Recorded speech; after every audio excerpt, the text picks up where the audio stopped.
Assalamualaikum warahmatullahi wabarakatuh. Saya dari kelompok 9 mata kuliah Sosiologi Antropologi. Di sini saya akan menjelaskan tentang peran antropolog dalam pembangunan di Indonesia.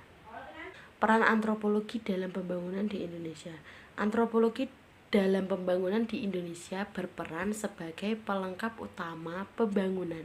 Misalnya seorang kepala pembangunan perlu pengetahuan mengenai perilaku manusia untuk mengelola tim pembangunannya dan membuat produk pembangunan yang bisa berfungsi bagus bagi kepentingan manusia.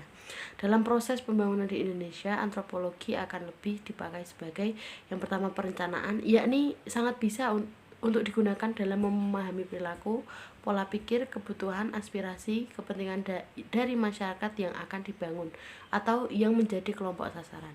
Yang kedua, berperan dalam mengembangkan desain, program, strategi, rekayasa dalam pembangunan Indonesia. Yang ketiga, peran penting dalam mengkomunikasikan kebijakan pembangunan kepada sasaran masyarakat dan memiliki upaya pemberdayaan serta upaya perlakuannya.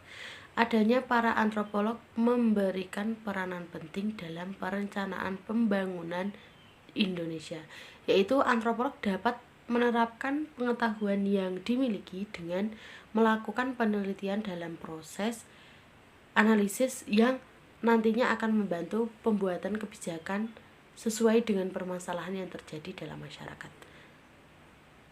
Di sini peran antropologi dapat melihat permasalahan tersebut sebagai pembuat langkah kebijakan. Pertanian harus mampu menjadi upaya memajukan petani dalam memperoleh keuntungan dan mengakses ke dalam sumber daya yang produktif.